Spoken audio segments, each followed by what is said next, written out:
Bonjour à toutes et à tous. Aujourd'hui, le thème que j'aborde, c'est l'autosabotage. Vous connaissez certainement cette notion. L'autosabotage, c'est le fait que quand bien même on vise quelque chose avec beaucoup d'ardeur et de ferveur, on va poser des actes, souvent inconscients, qui vont aller à l'encontre justement de l'atteinte de nos objectifs ou de ce qu'on vise.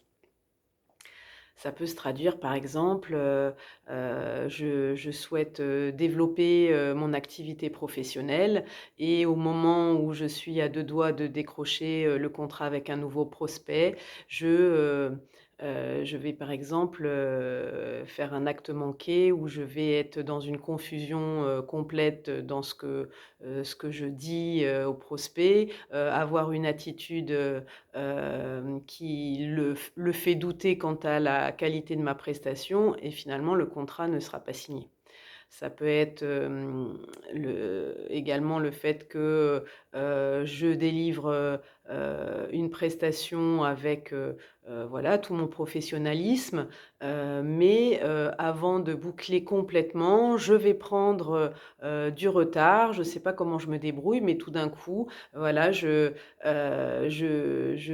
vais, faire exploser les délais et qui fait que, bah, toute la valeur, ajoutée de la prestation va être, finalement, balayée par ce délai pas respecté et du coup, le client, au final ne sera pas satisfait.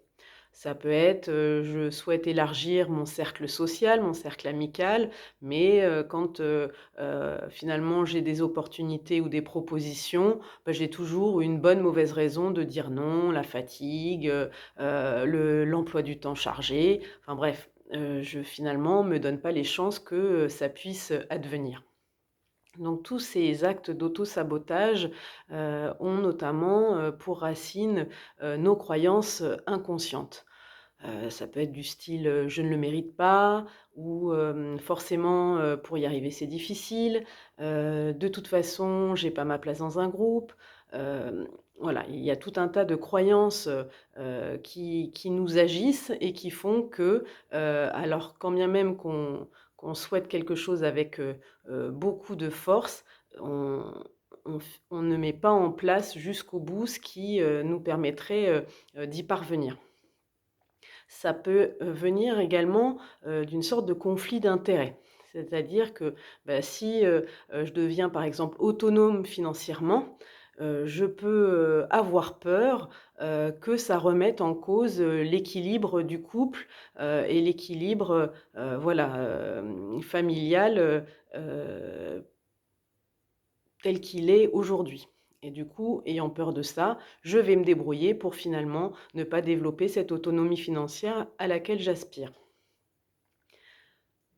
Conflit d'intérêts, bénéfices secondaires, heu, je souhaite avancer vers tel ou tel, projet, heu, mais ça présuppose des prises de risques, ça présuppose de sortir de ma zone de confort, ça présuppose une forme d'insécurité, auquel, finalement je me sens pas vraiment prête et au bout du compte, je vais, faire en sorte que, ce projet, qui pourtant me tient à cœur, je lui fasse pas voir le jour parce que, une part de moi préfère rester, dans le confort, d'une forme de sécurité, et de rester là, où je connais, là où j'ai une forme de, stabilité. L'autre aspect qui peut aussi, générer les autosabotages, c'est les scénarios familiaux.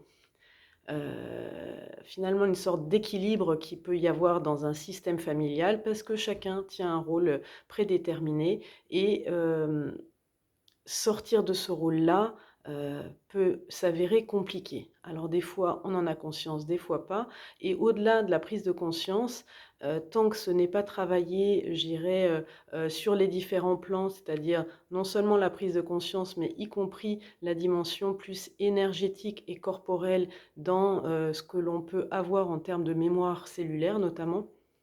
bah, ça peut être difficile de sortir de ces autosabotages, heu heu, tant que, voilà, on n'a pas fait, le nettoyage ou la libération de ces scénarios familiaux, de ces, mémoires, transgénérationnelles, voire karmiques. Voilà, un petit panorama, de ce qui peut générer, des autosabotages, les différents aspects que j'ai nommés étant en lien les uns avec les autres, bien évidemment. Et pour, arriver à avancer sur le sujet, au-delà de, bah, je dirais la propre observation de vous-même et conscience de vous-même qui peut vous aider déjà à en débusquer quelques-uns et à ne pas vous laisser, avoir, j'ai envie de dire, par, par vous-même.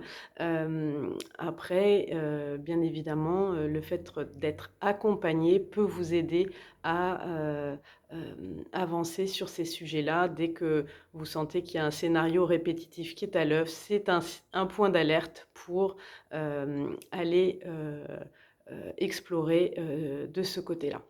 J'espère que cette vidéo vous aura apporté un éclairage sur le sujet et je vous dis à très bientôt. Au revoir.